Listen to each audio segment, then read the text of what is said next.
bienvenidos al programa Unisofi, como cada semana, comentando sobre diversos aspectos del arte. Tenemos a Fernando Vilchis, que nos hace favor de estar por aquí. Fernando, bienvenido, muchísimas gracias.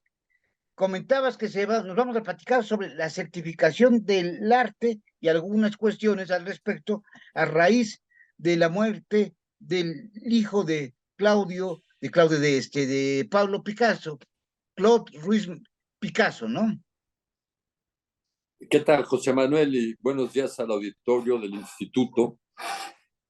Bueno, sí, como siempre tocamos el tema básicamente del mercado del arte, no de la crítica del arte, digamos, no hacemos un, un, un, un comparativo de lo que significa, sino más bien de lo que es el mercado del arte.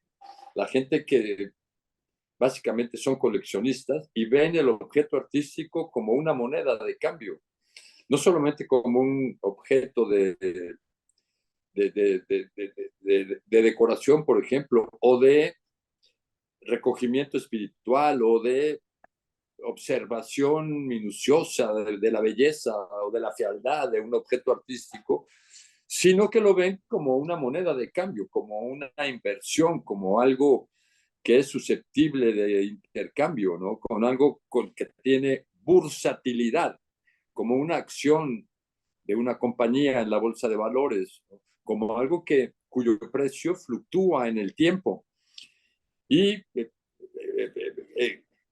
ahí entra la parte más bella, ¿no? La parte del poseedor, de aquella ambición, de aquella eh, ánimo que a veces resulta imposible de controlar, el ánimo de poseer objetos bellos.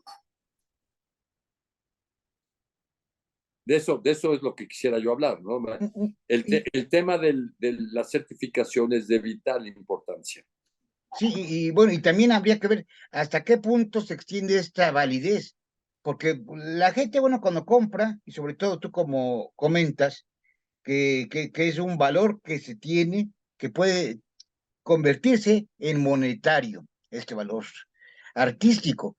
Pues hay muchos consejos, si observamos, incluso en Internet hay muchos consejos, diversas instituciones, que una institución lo garantice, que exista un certificado, que ahora también ya se estila que certificados para todos, quién emite un certificado de la obra, quién es el creador de la pieza y la autenticidad.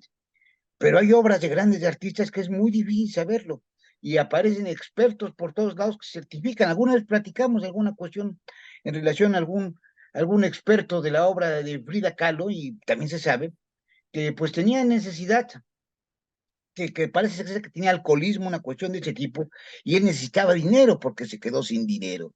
Y bueno, las certificaciones, las firmas, las daba al por mayor, ahora sí que al mejor postor. O sea que es muy relativo la certificación del arte, ¿no, Fernando? Tal como lo has dicho, al mejor postor. Tú imaginas si vas a solicitar una opinión por escrito que te van a cobrar una fortuna por dártela. Mira, aquí lo importante es cómo vas a comerciar tu obra de arte, ¿no? Y históricamente, la manera es de adquirirla, disfrutarla, gozarla, vivirla y posiblemente después permutarla, cambiarla o venderla, ¿no? O heredarla, o bien yo la heredé, ¿no? ¿Qué es lo que debo hacer con esa pieza? La manera de vender, digamos, la manera de ponerlo al público en un mercado público es a base a través de las subastas, de las casas subastadoras. Eh, hay portales, antes era una edición del libro Mayer, ya hemos hablado de esto, pero ahora hay portales como ArtNet, por ejemplo, que son las que registran los precios de venta de las diferentes firmas a lo largo del año. Eh, Más o menos son 2,000 subastas al año las que se registran en digamos, archivo informativo. Año con año son 2,000 subastas que se estudian, ¿no? Todas las firmas de los artistas, de los miles de artistas, cientos de artistas que salen a subasta año con año, sí se venden, se registra el precio de martillo en este portal de Arnet y otros varios que hay, ¿no? Entonces tú puedes llevar en el tiempo, puedes llevar un histórico de cuánto se vendió el artista X, Juan Pérez, cuánto se vendió en los 70s, cuánto se vendió en los 80s, en cuánto se vendió en los 90s, también dependiendo de qué tipo de obra sea. Básicamente son 4 grupos: pintura, pintura, escultura, obra sobre papel, o sea, dibujo y acuarela, y obra gráfica. Esas son las grandes divisiones que tienen los departamentos de arte de las casas subastadoras. Hay en todo el mundo. En México posiblemente o seguramente el líder se llama Morton Subastas, que tiene más de 30 años, casi 35 años ejerciendo esta labor. Ha habido otras casas de subastas y existen otras, el Monte Piedad es una de ellas, pero López Morton se ha logrado consolidar a lo largo de tantos años la publicación de sus catálogos, la exhibición de los productos, el grupo de expertos que ha logrado conjuntar las casas subastadoras inglesas, francesas, suizas, por hablar de las dos más conocidas, de las dos más o tres, Philippe de Pury, es francesa, Sotheby's y Christie's, que son inglesas y que tienen más de 300 años de fundadas. Entonces, tienen decenas de departamentos diferentes, monedas, filatelia, por supuesto, arte de diferentes regiones, de diferentes siglos, el departamento impresionista, el departamento de arte latinoamericano, que se fundó en el año del 77 en la Casa Sotheby's y que luego replicó, digamos, copió la Casa Christie's. O sea, llevamos ya casi 50 años registrando públicamente los precios de Rivera, de Orozco, de Frida y de toda la pléyade de grandes artistas que han generado su obra en Latinoamérica. Entonces, ¿qué es lo que hace que una obra tenga un gran valor? ¿Qué es lo que hace que un cuadro de Van Gogh se vaya en $100 millones en una subasta? Además de la belleza, la importancia, la técnica, la época del artista, básicamente es que se conoce a lo largo de los años dónde estuvo esa pieza desde el momento que salió del caballete de Vincent. ¿Qué pasó con esa pieza? Vincent nunca vendió una obra en vida. Bueno, se dice que vendió 2 y las compró su hermano Teodoro. Entonces, si yo logro hacer la cadena de custodia, para usar términos que se usan en el derecho, desde el momento en que sale del caballete de Vincent, en donde se exhibió, en donde se publicó, quién la adquirió, en qué colecciones estuvo, después esa persona a quién se la vendió y por qué el día de hoy, 100 años después, está en un atril de una casa subastadora en Suiza o en Londres o en Nueva York. Esa cadena de custodia, esa trayectoria, en el ambiente del arte se le llama provenance. Para traducir un poco la palabra, que no, la traducción no es muy ilustrativa de lo que significa la provenance, es la procedencia, el origen de la, digamos, en la traducción de la palabra es procedencia, pero el término provenance, que está en francés, es un término generalmente aceptado en el ambiente del arte y no significa exactamente procedencia. Provenance es toda la historia, la liga, desde el día en que salió del caballete del artista. Vincent, que nunca pudo vender un cuadro en vida, después de 100 años o de 80 años de su muerte, de repente el mercado redescubre que era un genio incomprendido en su momento y el mercado empieza a pagar cifras multimillonarias por la obra de Vincent y por la obra de muchísimos artistas. Hay muchos artistas en la historia de la humanidad. Hay unos buenos y algunos malos y no el mercado no es quien define cuáles son los buenos y los malos, pero es un muy buen punto de comparación. Los críticos tampoco pueden ser muy fidedignos en cuanto a este tema, porque si así fuera, los críticos serían millonarios, ¿no? Y no siempre es el caso. Es extraño el caso en el que un crítico ha logrado adivinar qué es lo que va a pasar en el futuro con el mercado de X o Y artistas.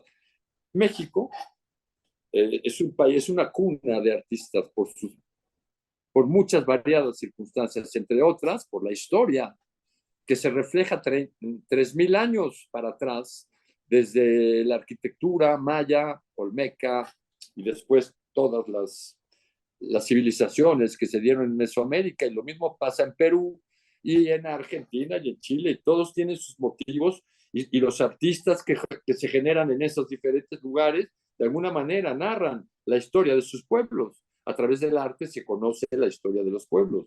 Entonces, ¿qué sugiero, no?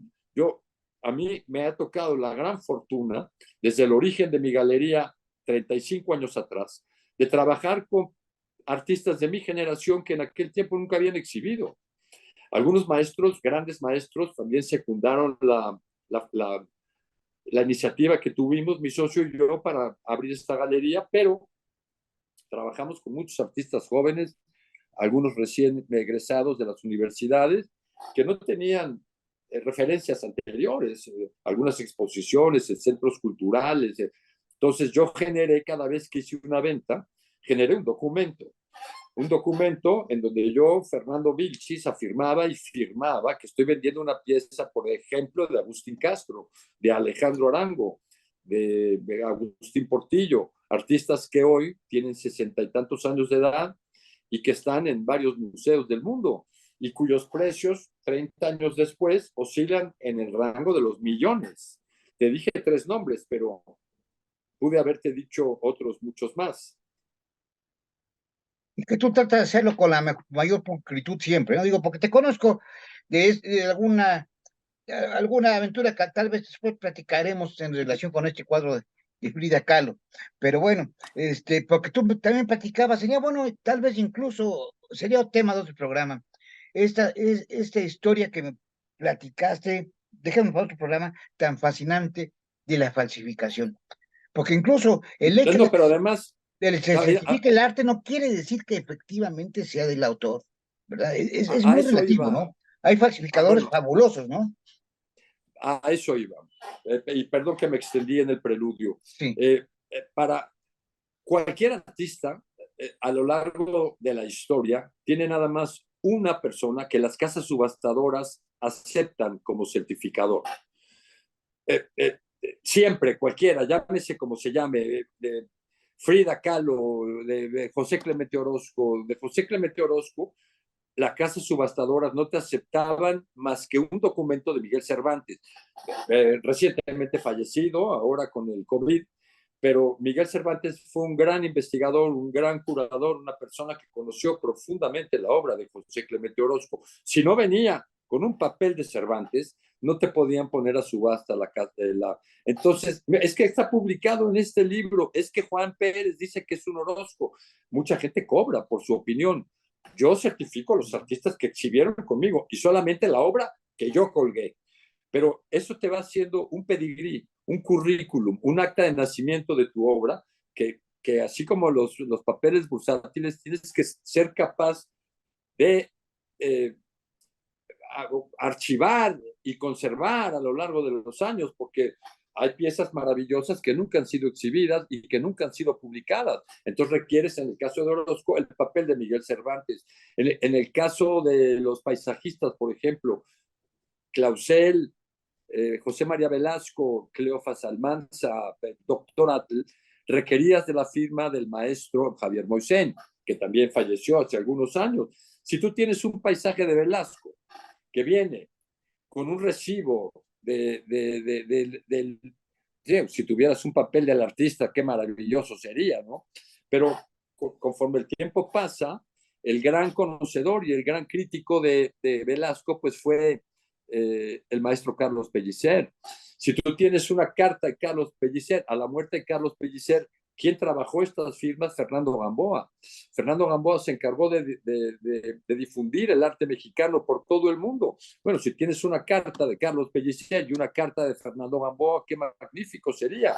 Si encima de todo, ya llega el momento en que la casa subastadora, ya murió Fernando Gamboa, no hay manera de que Fernando Gamboa sostenga su palabra, sostenga su opinión. Hay que consultar a Javier Moisén, porque Javier Moisén es el conocedor en vida que puede responder por su palabra y darlo por escrito. La casa subastadora no te va a subastar un Velasco si no viene con la firma de Javier Moisén. El maestro Moisén murió hace 25 años. A la falta de Javier Moisén hay que consultar a María Elena Altamirano Poyet, así se llama la actual certificadora de José María Velasco. ¿Por qué? Porque es heredera, es nieta o bisnieta del maestro Velasco. Entonces el mercado ha convenido que la opinión de María Elena Altamirano es la que valida el José María Velasco hoy. Por ejemplo, Rembrandt. El maestro Vasari fue el primero que hizo, el arquitecto Vasari fue el primero que hizo, digamos, una recolección de los Rembrandt e hizo el primer catálogo. A principios del siglo XX se catalogaban 1000 Rembrandts. Al final del siglo XX nada más quedaron 300. Los demás recibieron el trato de a la manera de Rembrandt, del círculo de Rembrandt, del taller de Rembrandt, pero no Rembrandt. Rembrandt ya nada más hay 300 y hay el experto de Rembrandt. Si quieres vender un Rembrandt, tendrás que tener la carta de autentificación. Y si tienes la carta de Carlos Pellicer y la de Fernando Gamboa y la de Javier Moisés, no tienes por qué no tener la de María Elena Altamirano, no lo va a negar. Y te dará el papel y te dará la anuencia por un precio razonable. Porque hay gentes que te dicen, te cobro $10,000 por mi certificación y de todos modos no sirve. Y mientras más certificaciones traiga un cuadro, más falso es. Es un tema muy apasionante del que hay que hablar. El tema de Picasso es muy importante. La última opinión era Claudio, y Claudio murió la semana pasada. A mí me han consultado sobre Picasso y si quieres este tema lo dejamos para una Lo próxima dejemos, cápsula. porque además de que murió, a mí se me hace, digo, jurídicamente se me hace extraño los derechos sobre su obra, ¿no? De Picasso, que él los tenía una asociación que presidía él hasta su muerte, ¿no? Bueno, los derechos existen, los royalties que se llaman, y Claudio, fue el que logró conjuntar las opiniones y la buena voluntad de los herederos. Cuando Picasso muere, tiene 5 herederos: Sí. su legítima esposa y 4 hijos. Esos son los herederos que deja Picasso cuando él muere. Pero luego se complicó tanto, además son hijos de diferentes relaciones, entonces se complicó tanto la situación que se tardaron muchísimos años en poder llegar a la conclusión porque ellos mismos estaban peleados. Por las madres de ellos, pues peleaban por el amor de Picasso, y entonces fue una cosa complicadísima, y con el tiempo fueron muriendo los herederos, y entonces los derechos los adquirían los nietos, y se complicó tanto. Mira, cuando Picasso se separa de la madre de Claudio y Paloma, se llamaba Françoise Gillot, y Françoise murió hace un mes, de 101 años de edad. La señora publica un libro que se llama Mi vida con Picasso, y Picasso rompe en furia, inclusive trata de comprar toda la edición, cosa que no logra hacer, y se difunde el libro en todos los idiomas, y la ruptura es total. Picasso nunca más vuelve a recibir a sus hijos ni a sus nietos en su casa, nunca los vuelve a ver, y se desencadena una serie de muertes violentas, terribles, suicidios a lo largo de esta. Bueno, el nieto de Picasso, que llevaba su mismo nombre, Pablo, se suicida al día siguiente de su abuelo, de la muerte de su abuelo. Él tenía 24 años. También posteriormente se suicida la madre de su hija Maya, se ahorca. Y posteriormente se suicida su última esposa y se mete un balazo en la cabeza. Entonces Claudio, que acaba de morir y que logró, digamos, el consenso de la mayoría de los herederos para poder dictaminar sobre la autenticidad y cobrar derechos sobre el nombre Picasso. Hay un coche de la Citroën que se llama el Picasso. Esa marca le pagaba derechos a la administración Picasso. Decidieron cancelar la producción de ese coche precisamente por lo caro, por lo oneroso que le resultaba a Citroën pagar los derechos sobre la marca Picasso. Pero también la certificación de arte recaía en la opinión de Claudio, y Claudio no tenía, digamos, la autoridad moral para juzgar todas las épocas de su padre, porque nunca vivió con él. Bueno, vivió con él hasta los 13 años de edad. Ahora que ha muerto Claudio, yo el otro día que me consultaron precisamente para un Picasso, Le dije a esta persona, mira, mi opinión, yo te la puedo dar con mucho gusto, pero no tiene ninguna validez. Refiérete a la administración Picasso, y traté de encontrar el link de la página y ya no está, ya lo bajaron. La que queda como directora, como responsable de la administración Picasso es su hija Paloma, esta bellísima mujer que es diseñadora de ropa y de joyas. Es la hija de Picasso, que debe andar hoy por los 75 años de edad. Ella nació en el 50, tiene 73 años de edad. Ahora será la encargada de esta situación. Y no creo que tome el papel que tomó Claudio de decir, bueno, aquí mis chicharrones truenan, y yo digo que sí. Que lo que logró esta actitud de Claudio fue centenares o posiblemente millares o 10,000, decenas de millares de demandas contra la administración Picasso, porque toda persona que creía que tenía un Picasso solicitaba la autenticidad, y ya optaron por negarlas todas. Entonces recibieron tantas demandas que ahora que busqué el vínculo ya no lo encontré en internet. Si yo fuera Paloma, si yo fuera asesor de Paloma, ¿qué le diría que hiciera? Bueno, hay 4 museos Picasso en el mundo. Uno está en Antibes, la isla de Antibes, la bahía de Antibes, en Francia. El otro está en París, el Museo Picasso de París. El otro está en Málaga, España, y el otro está en Barcelona. Esos son los 4 museos Picasso. Si yo convoco a los 4 museos y promuevo la creación de un consejo de expertos, de un cuerpo colegiado, de estudiosos profundos, entonces ya tengo una manera de satisfacer la demanda de una forma mucho más expedita. La administración Picasso no cobraba por su opinión, pero se tardaba 2, 3, 4 años, y a veces ya me imagino la cantidad de documentos y la cantidad de solicitudes que se quedaron pendientes y que ya obviamente ya no, Claudio Picasso no podrá resolver. Las casas subastadoras están en un grave conflicto, porque antes los que certificaban eran Claudio, hijo de François Gillot, y Maya, hija de Marie-Thérèse Walter. Maya acaba de morir también en diciembre del año pasado. Entonces, ¿qué pasaba? Por una parte, le certificaba Maya a una casa subastadora, y entonces Claudio decía, no, ese cuadro es falso. Y lo mismo resultaba con Claudio. Certificaba una pieza que Maya negaba. Entonces las casas subastadoras ya no sacaban Picassos que no trajeran las 2 opiniones. Por eso se creó esta administración Picasso, en donde 4 de los 5 herederos, exceptuando a Maya, quedaron como soportes para que Claudio dictaminara sobre las piezas de Picasso. Es algo realmente complicado. Y si no tienes la procedencia adecuada, mira, existen 2 instancias que yo he consultado. Una se llama Freeman of London y la otra se llama Chicago Appraisers Association. Ellos te atienden en cuanto a la obra en papel de Picasso, no los telas, solamente la obra en papel de Picasso. Si tú quieres trabajar con Freeman of London, Freeman te pide un depósito de 800 libras esterlinas para abrir tu correo electrónico, para abrir tu correo. Y Chicago Appraisers Association te cobra $900 por abrir tu correo. Por decirte, señor Herrera, ya no pierda su tiempo, ya no tire más su dinero. Ahora, ¿quiere usted seguir con esta investigación? Con mucho gusto. Ahí le va la ficha de depósito y le vamos a mandar a Scotland Yard. Y Scotland Yard se va a encargar de encontrar la procedencia de su dibujo, de dónde salió el papel, de dónde salió la tinta, de dónde salió, qué antigüedad tiene, y van a dar con la persona original o sea, pero eso le va a costar. ¿Qué idioma hablan en su país? Si hablan mandarín, le mandamos detectives chinos, y si hablan español, le mandamos detectives, pero le vamos a encontrar la procedencia de su cuadro. Tal es lo complejo del problema, y si quieres ahondamos en otra cápsula, querido José Manuel.